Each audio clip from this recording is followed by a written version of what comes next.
Hey guys, it's Grace here. If you've been following me for a while, you will hopefully know that what I try and promote through Happy Little Eaters is following a feeding approach called the division of responsibility.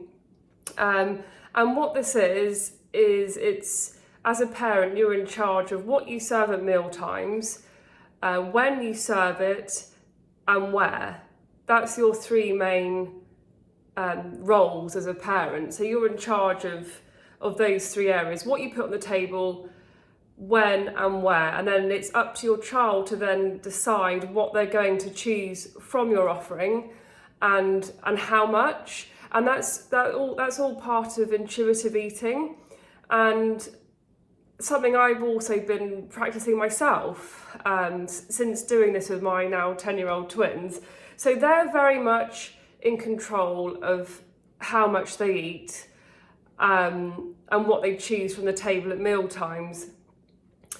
And babies are born knowing this, and often along the way we as parents unintentionally fuck this up, and it kind of, this internal navigation system of when we're hungry and full gets overridden because we keep pushing our kids to eat more than we want to.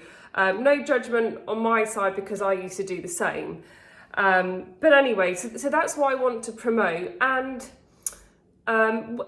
sort of linked with this is also an interest of mine is body image, and learning that all bodies are good bodies. And actually this narrative of there's only one type of weight which is healthy is outdated, and you can read plenty of really good studies to demonstrate that, the link between health and weight, they're separate things, and you can be really skinny but really unhealthy in lots of ways. So it's something I want to subtly pass on to the kids, of getting them to accept their bodies, because we're all different. You only have to look at a rugby team to see you've got different heights, weights, sizes, and this promoting of body acceptance, so then they can get on with their life and enjoy the more important things.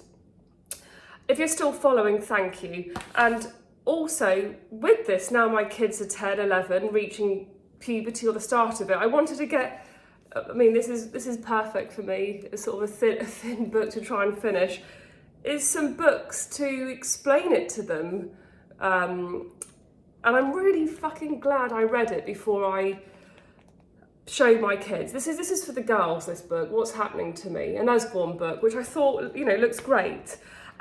So this video is a little bit of a rant, but also I wanted to do this because in case you've got this book or thinking about giving it to your book, and you are on the same track I am with the intuitive eating and body acceptance, I just wanted to read out a few things to see if it's just me that thinks this, okay? So this is the book for girls, and a lot of it's pretty good. It's all kind of factual stuff. And then it talks about getting breasts, and most people think that they look attractive and they're sensitive to being touched.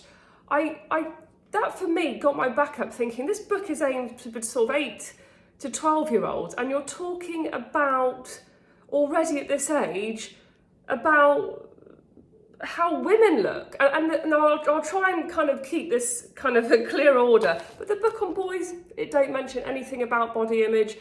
I'm absolutely shocked, really.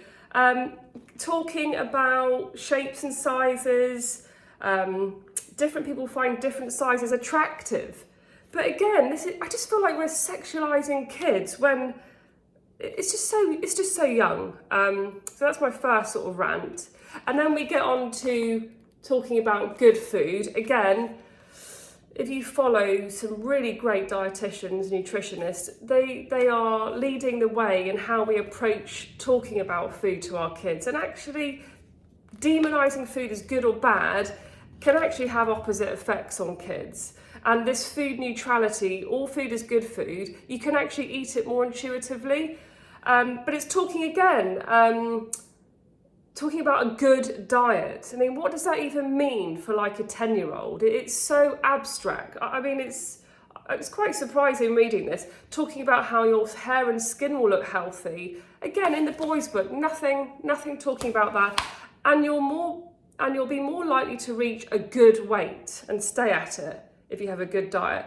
Again, what does good weight mean? If I read that to my daughter, it's such a confusing message.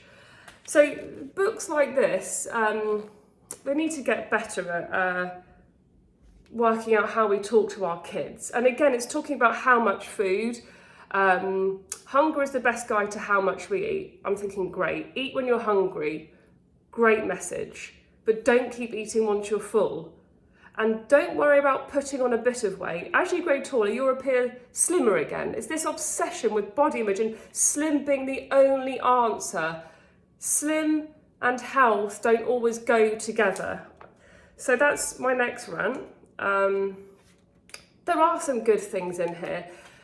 But again, it's talking about exercise. Again, we're living in an age, I think now, I mean, there's just so many confusing messages, and I want to teach my kids exercise, not really as for weight loss, because from what I read, doesn't actually do that anyway.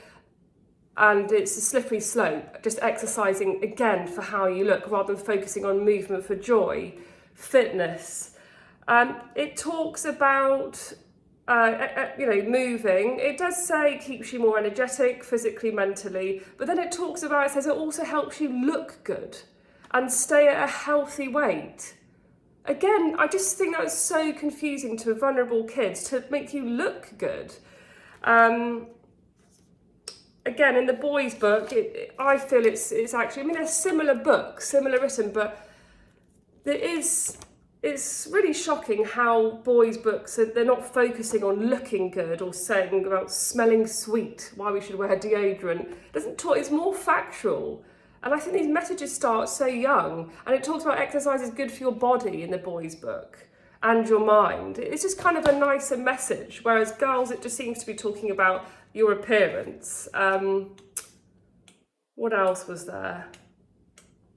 I think that was it. I'll try and condense this a bit better, but if you are thinking about getting books, definitely read them first. I won't be reading these to my kids. If you have any suggestions of any books you've bought which kind of has this more body neutral message and eating to feel well rather than this demonising, can you put any recommendations in the comments below? And thanks for watching if you've got this far.